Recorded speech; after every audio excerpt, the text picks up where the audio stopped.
Hello students. अभी 2 दिन पहले आईपीएम इंदौर की रिस्पॉन्स शीट आई है और आज हम लोग डिस्कस करेंगे सेक्शन 1 जो क्वांटिटेटिव एबिलिटी का शॉर्ट आंसर्स का पार्ट है, उसको अपन डिस्कस करते हैं। और आज के सेशन में आई टेल यू कि how we can find 8 to 10 और 10 to 12 easy questions out of 15 questions in short answers. ऐसा स्टूडेंट्स का कहना है कि कंपेरेबली इजी लग रहा था पेपर, बट डिपेंड करता है क्योंकि ऑल इंडिया एग्जाम होता है। It depends on relative performance also कि बाकी स्टूडेंट्स भी कैसे करते हैं, क्या करते हैं। तो लेट मी स्टार्ट। जैसे पिछले वीडियो में मैंने कहा था राउंड्स लेने चाहिए। 40 मिनट्स का पेपर है, 15 क्वेश्चन है, तो you should take some round 2 rounds, at least 2 rounds. तो let us see the first question. In a company, initially the ratio of the foreign and the domestic workers was 5:8. तो foreign and domestic workers हैं जिनका ratio 5:8 है। So let the foreign workers are 5K and domestic workers are 8K। When some foreign and 12 domestic workers left the company, तो कुछ foreign workers चले गए हैं और 12 डोमेस्टिक वर्कर्स चले गए हैं। This ratio become 2:3। It means 5K minus X and 8K minus 12. This ratio is 2:3. What it shows? It shows that 8K minus 12 must be divisible by 3, and 12 is already divisible by 3. It means 8K must be divisible by 3, which shows that K must be divisible by 3. So this is the key point. This is the catch of this question कि K must be divisible by 3. तभी सिर्फ ये value पूरी पूरी 3 से divisible हो पाएगी। Later, when 10 more foreign workers were replaced by 10 new domestic workers, it means 5K minus X में से हम 10 वर्कर्स और हटा के फॉरेन वर्कर्स और उनकी जगह हम 10 डोमेस्टिक वर्कर ऐड कर देते हैं, तो it will become 8K minus 2 and now ratio is 3:7, which shows that 8K minus 2 must be divisible by 7. In this value there are two unknown K and X। तो मुझे लगता है कि इसीलिए देखिए वो पूछ भी रहा है the initial number of domestic workers in the company was. तो the question is the value of 8K। Now what we can do, we can put K is equal to 3. If we put K is equal to 3, then this value will be 24 minus 12. So 8 into 3 minus 12, which will be 12, and K is equal to 3, but this is not divisible by 7 because 22 is not divisible by 7, so this is not my answer. At K is equal to 6, because value of K must be divisible by 3, this value must be divisible by 7, so now it will be 8 into 6 minus 2, which is 46. Again this is not divisible by 7, and 8 at K is equal to, I should go for this value only, so this will be 22, and then K is equal to 9, it will be 8 into 9 minus 2, which is 70, and it is divisible by 8. Sorry, 7. It is divisible by 7. So the answer must be at K is equal to 9. And the question was find the initial number of domestic worker. It means we need the value of 8K, which is 8 into 9, which is 72. So 72 is the correct answer. So this question was easy. इस बार एक जरूर feedback में ये paper को देख के बोलूँगा कि पेपर धीमे धीमे कन्वर्ट होता जा रहा है कैट लेवल के एग्जाम में, जिसमें ट्रिकी क्वेश्चंस या ऑब्जर्वेशन बेस्ड क्वेश्चंस ज़्यादा आने लगेंगे और बहुत ज़्यादा कैलकुलेशन बेस्ड क्वेश्चन या ऐसे क्वेश्चंस जिसमें बहुत लेंथी क्वेश्चंस हो, ऐसे क्वेश्चंस धीमे धीमे कम होते जाएंगे। इवन शॉर्ट आंसर्स में तो मैं देख रहा हूँ कि आईपीएम आर्ट ने, इंदौर ने ऑलमोस्ट यही कर दिया है अभी। So answer is 72। This was first question, it should be done in round 1। Next question 2 पढ़ने में थोड़ा बड़ा है, अब चॉइस है आपकी, लेकिन अगर पढ़ते हैं, अच्छा जो साइंस के स्टूडेंट होते हैं वो इस तरह के फॉर्मूले से अवेयर रहते हैं तो शायद नहीं डरते हैं, बट पढ़ते हैं एक बार question. Can the Celsius scale of temperature can be converted to Fahrenheit scale using the relationship F is equal to 1.8 C plus 32, where F and C are temperatures recorded in degrees Fahrenheit and Celsius respectively. Ajay noted down the temperature of a chemical reaction as x degree Fahrenheit.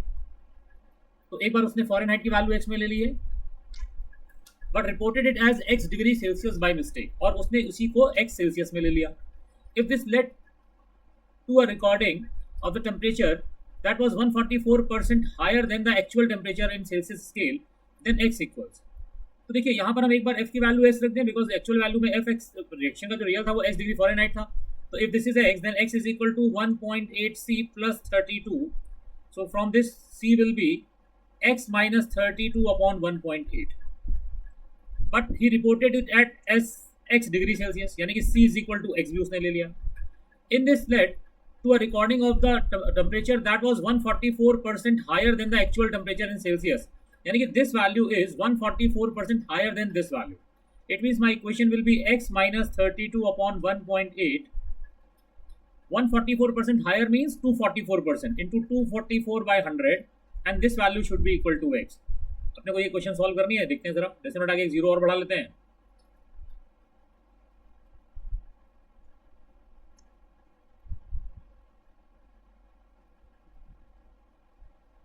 So it will be 122x minus 32 into 122 is equal to 90.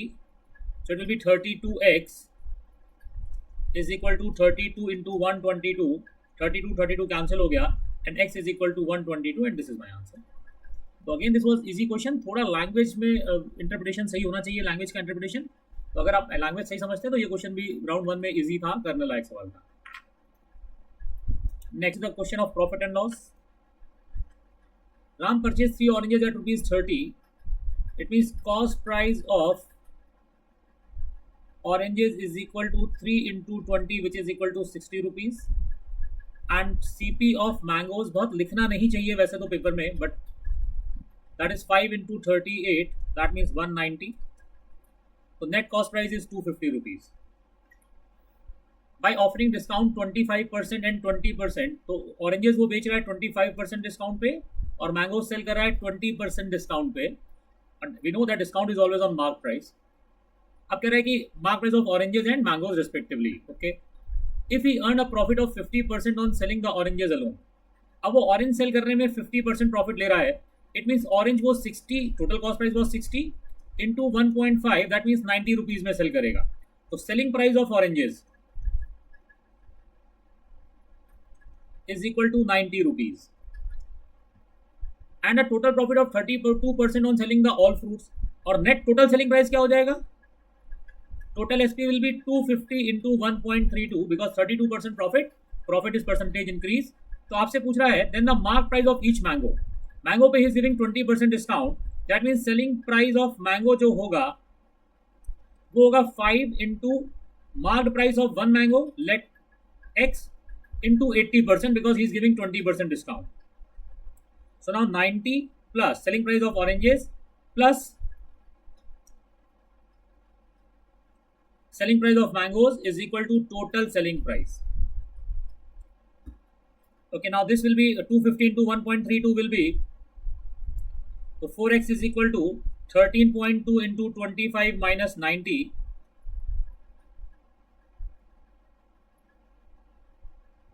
330 minus 90 which is equal to 4x. So 4x की value हो जाएगी 240. तो the mark price of one mango will be 60. थोड़ा सा फिर again this question depends on your observation and understanding.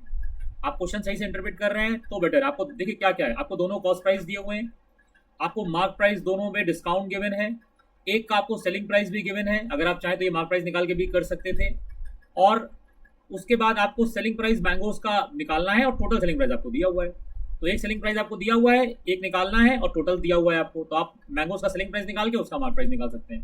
तो अगर ये क्वेश्चन आप सही से समझते हैं तो आपके पास प्लान रहता है क्वेश्चन को करने का, आप इजीली कर सकते हैं. तो अगेन एक ही तरह के, जैसे अगर देखा जाए तो ये 3 क्वेश्चन अभी हमने किए, इन तीनों में कोई ऐसा क्वेश्चन नहीं था जो बहुत extra out of box thinking लिए हो. ठीक है, ये एक स्टैंडर्ड क्वेश्चन है जो रेगुलर आ रहा है. रिमाइंडर का क्वेश्चन लास्ट 3-4 ईयर्स में मैं देखता हूँ आईपीएम इंदौर में रेगुलर 1-2 क्वेश्चन रिमाइंडर के रहते हैं. आई थिंक 22 या 23 में तो 3 या 4 क्वेश्चन थे. तो नाउ रिमाइंडर डिवाइडेड बाय 9, तो we know we can write it as 7 to the power 101 bracket 7 square plus 1, और इसको हम लिख देते हैं 7 to the power 101 into 50 divided by 9. जो रिमाइंडर इसका होगा वही रिमाइंडर इसका होगा. Now 7 square is 49, 7 cube is 343 and 343 by 9 का रिमाइंडर 1 आ जाएगा because sum of digits is 10. तो I can write it as 7 square into 7 to the power 3 whole power 33 into 50 by 9. So this is 49 into 343 to the power 33 into 50 divided by 9. So remainder of this will be 5, remainder of this will be 4, and remainder of this will be 1. So overall remainder will be 4 into 1 into 5, which is 20. 20 is more than 9, so we will divide it again by 9. So answer is 2. Remainder will be 2. These values are not equal. Basically remainders are equal in all cases. So answer is 2. You can solve this question with many methods, like आप format theorem से भी कर सकते हैं, लेकिन ये basic तरीका है तो यूजफुल है. आप कैसे भी करिए, सवाल बहुत लेंदी नहीं है, हार्डली 1-1.5-2 मिनट में हो जाने लायक सवाल है. Fifth question is Savitri borrowed 10,000 rupees from a bank for a period of 2 years at a fixed interest rate of 10% per annum. Okay, compounded semi-annually, यानी कि हाफ ईयरली अगर इंक्रीज हो रहा है, that means effective rate of interest होगा 5% per half year, and paid back 5025 rupees at the end of first year, then amount in rupees to be paid at the end of the second year. तो अगर आपका basic clear है तो आप क्या कहेंगे भाई, इनिशियल प्रिंसिपल इज 10,000 और इन 1 year it is increased by 5% 2 times, so it will become 1.05 into 1.05 in 1 year, जिसमें से मैं 5025 रुपीज दे रहा हूं. So this is the principal for second year, which is again increased by 2 times by 5%, and this is my installment, second installment.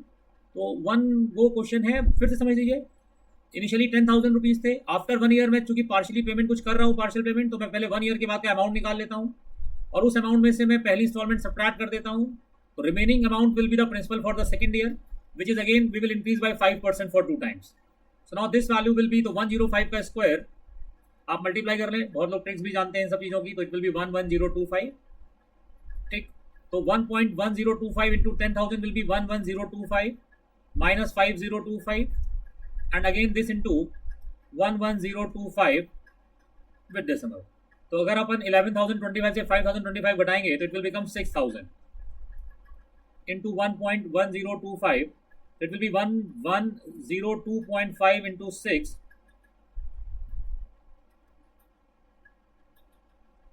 So my instalment will be 6615. Basically अगर किसी को doubt है तो यहाँ पर मैं फॉर्मूला ही यूज कर रहा हूँ. After 1 year it will become p into 1 plus r by 200 to the power 2n होता है. तो 1 year, after 1 year it will become principal is 10,000,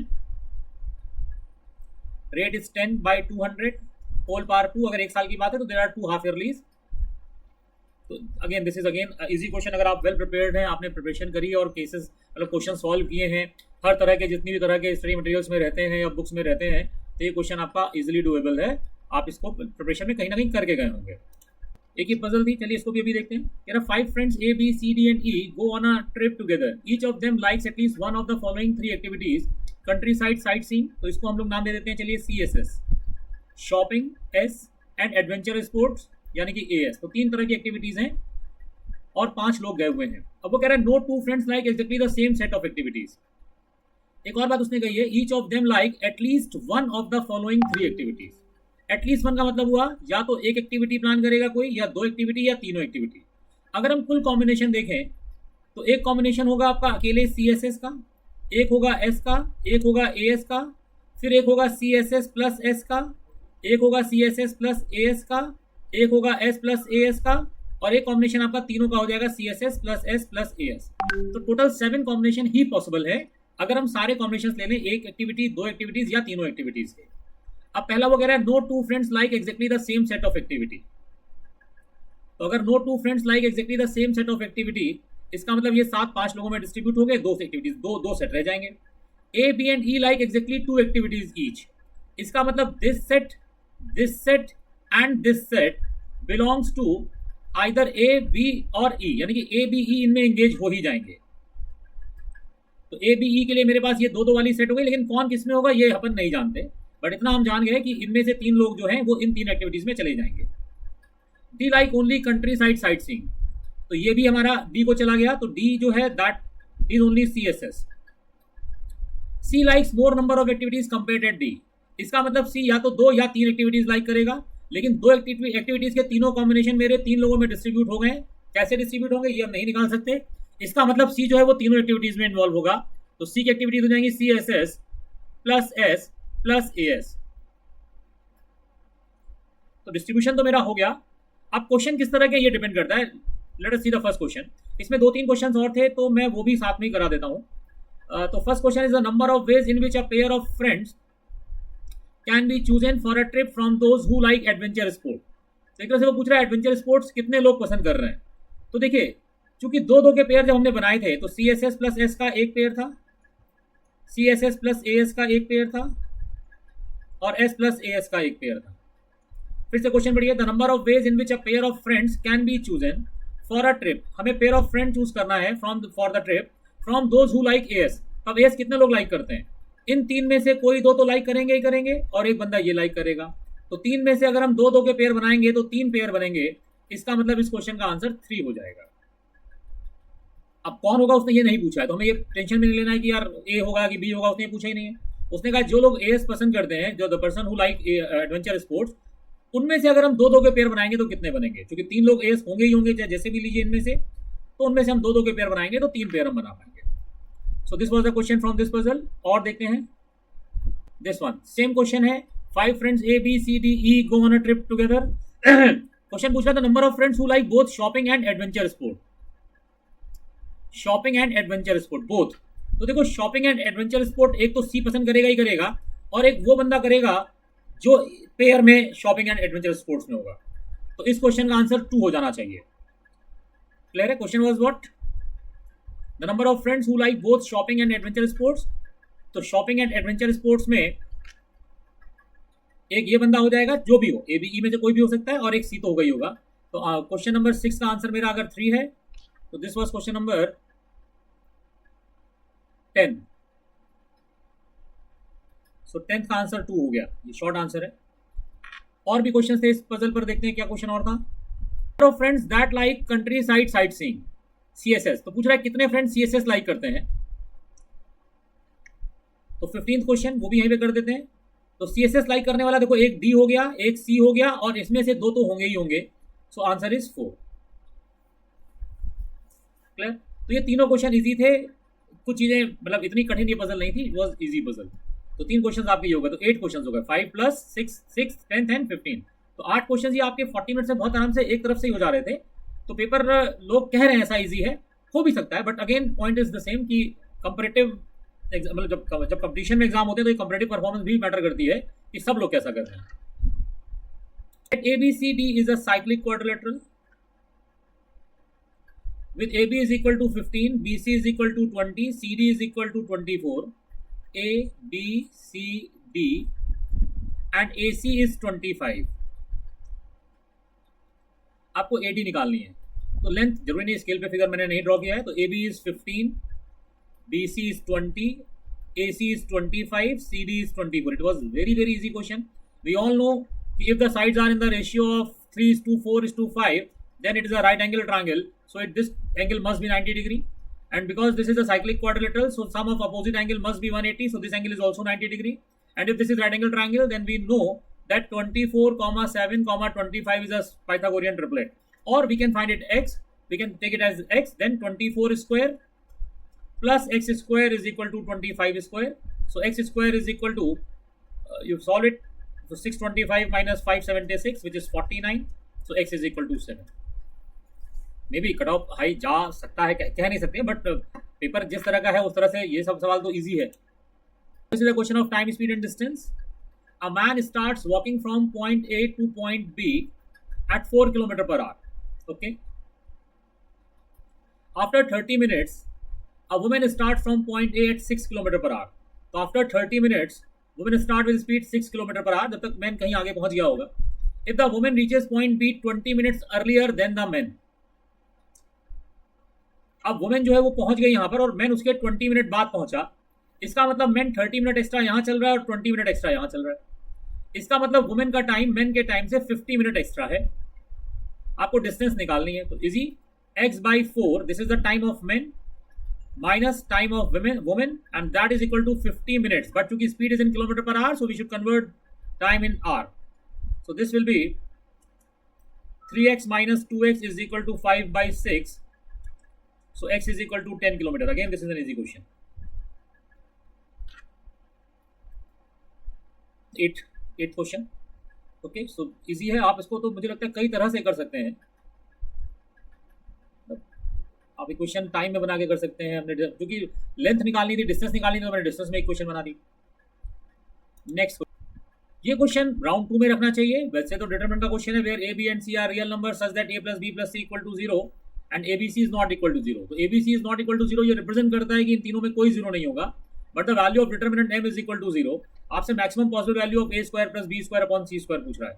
एक बात ये ध्यान रखनी है कि इस केस में सी स्क्वायर शुड बी मिनिमम, जितना सी स्क्वायर कम होगा उतनी ही मैक्सिमम वैल्यू इसकी आएगी।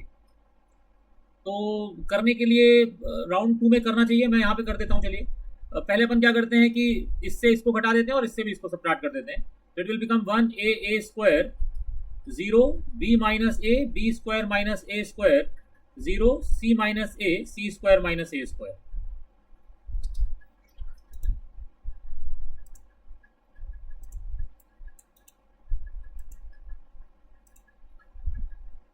और अगर इसको एक्सपैंड करेंगे तो इट विल बी 1 ब्रैकेट में b minus a into c square minus a square minus c minus a into b square minus a square, and this value is given as 0। अब देखिए यहाँ पर इसको हम c minus a into c plus a और b minus a into b plus a करेंगे, तो b minus a into c minus a को अपन कॉमन ले पाएंगे और अंदर बचेगा c plus a minus b minus a. तो overall it will become b minus a into c minus a into c minus b is equal to 0। अब ये इक्वेशन ये रिप्रेजेंट करती है कि इन तीनों में कोई तो जीरो ही होगा। अब कोई अगर जीरो होगा तो वो दो बराबर होंगे, ठीक है। तो देखो अब क्या होगा, दो वैल्यूज ए बी सी में से बराबर होनी चाहिए। अगर वो दोनों पॉजिटिव है, मान लो मैं दोनों को एक्स एक्स लेता हूँ, तो वो तीसरी वैल्यू माइनस 2x हो जाएगी। लेकिन सी को अच्छा स्क्वायर है, चूंकि हमें यूज करना है ए स्क्वायर बी स्क्वायर सी स्क्वायर, तो हम ये नहीं चाहेंगे कि सी का स्क्वायर मैक्सिमम बने, तो हम ये चाहेंगे कि बी और सी या ए और सी बराबर हो जाए और तीसरी जो वैल्यू है वो माइनस 2x बन जाए, because this condition is given. तो अगर हम ऐसा कुछ ले लेते हैं कि मान लो मैंने कह दिया कि b minus c equal to 0 and c is equal to b, तो अब हमने क्या किया, b को x ले लिया, c को x ले लिया, तो a will become minus 2x and now a square plus b square by c square, value of this will be 4x square plus x square upon x square which value is equal to 5। This is my answer. क्योंकि constant आ गई तो यही maximum है। ऐसा भी नहीं करना है कि हमको कोई इक्वेशन बनानी हो, डिफरेंशिएट करना हो, क्या डिफरेंशिएशन तो वैसे भी नहीं आता है, ठीक। This one, the number of ways in which three distinct integers can be chosen from the set 1 to 9 such that their product is divisible by 4। देखिए अगर तीन नंबरों का प्रोडक्ट 4 से डिविजिबल है तो ये 4 से कब कब डिविजिबल हो सकता है, जब इनमें से कोई एक 4 से कट रहा हो, या दो 2 से कट रहे हो, या दो इवन नंबर्स हो। तो हम क्या करते हैं, 1 से हम दो तरह से कर देते हैं, हम एक बार टोटल में से सबट्रैक्ट भी कर देंगे और हम केसेस भी बना देते हैं। यहाँ पे अगर ये प्रोडक्ट 4 से कट रहा है तो हमने 1 से 9 के नंबर को तीन कैटेगरी में डिवाइड कर लिया। पहले तो ऑड नंबर 1 3 5 7 9, फिर वो नंबर्स जो सिर्फ 2 से डिविजिबल हैं, and those numbers which are divisible by 4 also. अब प्रोडक्ट 4 से कब डिविजिबल होगा, जब मैं 4 से डिविजिबल कोई भी एक नंबर सेलेक्ट कर लूं और साथ में बचे 7 नंबर्स में से कोई भी दो नंबर सेलेक्ट कर लूं, या मैं दो में से दोनों नंबर सेलेक्ट कर लूं 4 से डिविजिबल और बचे 7 में से एक नंबर सेलेक्ट कर लूं, या और मैं 2 में से 2 नंबर सेलेक्ट कर लूं, ये वाले बोथ इवन, तो एक 2 और एक 2, तो 2 2 4, और बचे 5 में से कोई एक नंबर सेलेक्ट कर लो। Now this value will be 2 into 21, that means 42। This value will be 1 into 7, that means 7, and this value will be 1 into 5, that means 5, and the summation will be 54। So this is the first solution, ये एक solution हुआ। दूसरा solution क्या है कि मैं total cases बना लूं 9 में से 3 नंबर सेलेक्ट करने के, that will be 9c3 which is factorial 9 by factorial 6 factorial 3, which is 987 divided by 321 84। अब इसमें से मैं एक केस वो घटाऊं जब मेरे तीनों नंबर ऑड हो, दैट मीन्स 5c3। अगर तीनों नंबर ऑड हैं तो उनका प्रोडक्ट 4 से डिविजिबल नहीं हो सकता, तो value of 5c3 will be 10। दूसरा केस मैं वो सबट्रैक्ट करूं जब एक इवन नंबर इन दोनों में से हो, 4 और 8 की तो बात ही छोड़ दिए, वो तो नहीं होंगे, और दो नंबर मेरे ऑड में से आ जाए, तो this summation this will be 2 into 10, that means 20 numbers हो गए। बस यही दो केसेस बनेंगे, क्योंकि इसमें से अगर हम दोनों ले लेंगे तो भी 2 इंटू 2 4 से कट जाएगा। तो अब 84 में से अगर हम ये 10 और 20 सबट्रैक्ट कर दें, स्टिल आंसर इज 54। तो this was also easy question of permutation combination. अगर आप एक लेवल तक के क्वेश्चंस भी लगा के गए तो ये डुएबल क्वेश्चन था। Next question, if x y are real numbers and equation x square minus 12x plus 35 equal to 0 and x square plus ax plus 105 is equal to 0 have at least one common root। देखिए ये question तो easily solvable है, because it is x square minus 5x minus 7x plus 35 is equal to 0। Factors हो जाएंगे x minus 5 x minus 7 is equal to 0, तो इसके roots आ जाएंगे 5, 7। अब यहाँ पर भी मुझे दिख रहा है कि alpha into beta is equal to 105 है, अगर मैं एक रूट 5 कॉमन ले लेता हूं तो दूसरा रूट 21 आ सकता है, बिकॉज 21 5 इज इक्वल टू 105। उस केस में ए की वैल्यू हो जाएगी -5 plus 21, because alpha plus beta is equal to minus a, so a is equal to minus alpha plus beta. तो एक पॉसिबल वैल्यू तो ए की हो गई -26, और दूसरा अगर मैं 7 कॉमन रूट लेता हूं तो it will be 15 7 105, that is also shows that A की वैल्यू हो जाएगी -7 प्लस 15, दैट मीन्स 22। तो ए की दो पॉसिबल वैल्यूज है, -26 एंड -22। अब आपसे कह रहा है कि बताओ अच्छा Y square plus 4y -5a की मिनिमम वैल्यू, तो अपने को +4 -4 कर देना चाहिए। देखिए y पर क्वेश्चन कहीं से डिपेंड नहीं कर रहा, मतलब y को हम अलग कर देते हैं, क्योंकि y का रोल इन इक्वेशंस में तो कोई है नहीं। यहाँ से हम y को अलग कर दें या हम y को 0 मान लें, उसने y की वैल्यू भी नहीं पूछी है, तो y वाला पार्ट तो मैं 0 ही कर दूंगा। लेकिन 0 करने से पहले हम क्या करें, क्योंकि वाई स्क्वायर प्लस 4y है तो हम इसको परफेक्ट स्क्वायर बना देते हैं, y प्लस 2 का whole square, and this is -5a -4।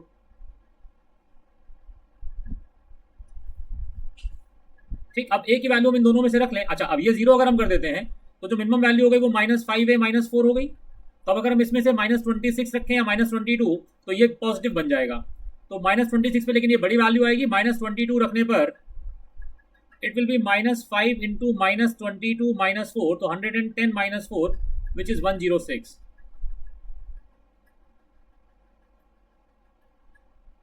yes, तो मिनिमम वैल्यू विल बी 106। अब देखिए यहाँ गड़बड़ ये हो सकती है कि अगर हम यहीं पर y को 0 मान लें तो उस केस में आपकी वैल्यू 110 आ जाएगी, but 110 is not the minimum value. तो मिनिमम वैल्यू इसमें y06 आएगी, y को भी तो मिनिमम होना पड़ेगा ना, तो y का पार्ट हमें परफेक्ट स्क्वायर बना के 0 करना पड़ेगा। या फिर हम इसमें काम ये कर सकते थे, जैसे ये इतना या तो सोचो, और अगर ये नहीं सोच पाते हैं तो आप क्या कर सकते हैं, इसको वाई स्क्वायर प्लस 4y और -22 रखेंगे तो इट विल बिकम +110। अब हमसे इसकी मिनिमम वैल्यू अगर पूछ रहा है तो क्वाड्रेटिक की मिनिमम वैल्यू होती है at y is equal to -b/2a पर, तो at y is equal to -2 आप रखेंगे तो ये मिनिमम वैल्यू आ जाएगी। आप वो भी कर सकते हैं, you can use the property of quadratic. अगर आप अच्छे क्वेश्चंस लगा रहे हैं, मानिए 10 क्वेश्चंस, 8 क्वेश्चन, 11 12 क्वेश्चंस, तो इस तरह के क्वेश्चंस को बिल्कुल ही लास्ट में करना चाहिए।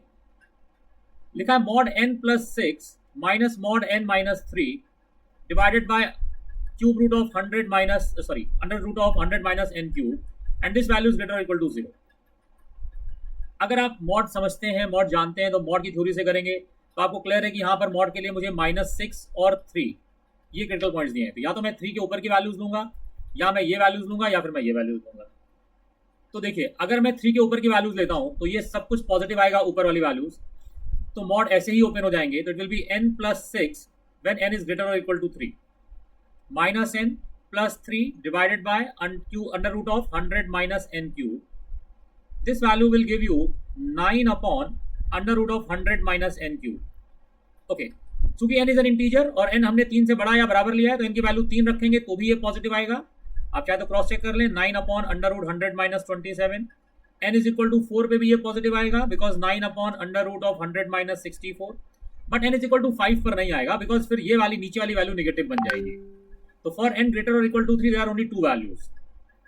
अगला केस हम लेते हैं when n is between -6 to 3। अब इसमें देखो पहली वैल्यू पॉजिटिव आ जाएगी, दूसरी वैल्यू नेगेटिव आएगी, तो with positive sign minus minus positive sign से खुलेगी, तो plus n-3 and this divided by under root of 100 minus n cube. So this value will become 2n plus 3 divided by under root 100 minus n cube. Now again we have to check, n is equal to 2 पर देखो ये value तो positive ही आएगी और ये भी positive आ जाएगी, 1 पर भी और 0 पर भी ये पॉजिटिव और ये भी पॉजिटिव। -1 रखिए, -1 रखने पर भी देखो ऊपर वाली वैल्यू -2 plus 3 पॉजिटिव ही आएगी और नीचे वाली वैल्यू तो पॉजिटिव। देखो n नेगेटिव पर तो ये हमेशा ही पॉजिटिव आएगा, तो वो टेंशन लेना नहीं है। -2 रखने पर ऊपर की वैल्यू नेगेटिव आ जाएगी, जबकि नीचे की वैल्यू तो हमेशा पॉजिटिव ही आएगी जब भी n नेगेटिव होगा। तो इसका मतलब -2 पे नहीं आएगा, -3 पे नहीं आएगा, -4 पे नहीं आएगा, -5 पे भी नहीं आएगा, -6 पे भी नहीं आएगा, इवन माइनस में अब कहीं नहीं आएगा 6 तक। तो ये 4 वैल्यूज ये बन गई, तो 4 वैल्यूज ये हो गई, 2 वैल्यूज ये हो गई। एक केस बचता है वो भी चेक कर लेते हैं, अगर n -6 से छोटा है उस केस में both values will be negative. So -n -3 plus n -3 it will B -6 upon under root 100 minus n cube. This value is always negative because 6 is negative, -6 में ऑलरेडी नेगेटिव है, तो ये वैल्यू कभी भी 0 के बराबर या बड़ी नहीं हो सकती है। इसका मतलब टोटल 6 वैल्यूज ही आएंगे यहाँ पर। 14 let क्योंकि 15 हम कर चुके हैं.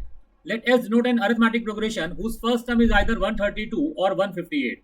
So first term either 132 or 158. It means there may be two cases. And the common difference is even. ये miss नहीं करना है. Even integer less than 10. That means possible values are 2, 4, 6, 8. Zero नहीं हो सकता है, ध्यान रखिएगा. जीरो इसलिए नहीं ले सकते क्योंकि अगर हम जीरो लेंगे तो फर्स्ट टर्म के साथ फिर हमें ये टर्म कभी नहीं मिलेगा ना. If the nth term of the series is 174, then the number of possible distinct values of n is. तो हम दोनों तरफ केस बना लेते हैं. 132 plus n minus 1 into d is equal to 174. It shows that n minus 1 into d is equal to 42. Similarly, 158 plus n minus 1 into d is equal to 174. It shows that n minus 1 into d is equal to 16. Now at d is equal to 2, n minus 1 is equal to 21, n is equal to 22. एक values, possible values of n पूछ रहा है. 42 is not divisible by 4, but divisible by 6. At d is equal to 6, n minus 1 is equal to 7, so n is equal to 8. Second value of n. Again, 42 is not divisible by 8. So in this case, there are only two cases. यहाँ पर if we take d is equal to 2, so n minus 1 is equal to 8, so n is equal to 9. Third case. At d is equal to 4, n minus 1 is equal to 4, so n is equal to 5, another value. D is equal to 6 नहीं आएगा because 16 is not divisible by 6. But at d is equal to 8, n minus 1 is equal to 2, so n is equal to 3. So there are 5 values. तो n की possible values 5 है. तो overall paper was okay, मतलब ठीक था. Paper का pressure भी एक इंपॉर्टेंट चीज़ है. आप पेपर बाहर से जब करते हैं बैठ के तो बहुत इजी लगता है, but at the time of exam जब स्टूडेंट्स देते हैं, स्टूडेंट्स मेंटलिटी पर अगर जाएं तो 40 मिनट्स पता नहीं लगता है. और तो ठीक है, पेपर इजी एंड पर कह सकते हैं, बट डिपेंड करेगा. Let the score come, then we will discuss. So next part में I discuss MCQs also. Okay, ये क्वेश्चन अपन कर चुके हैं. Thank you.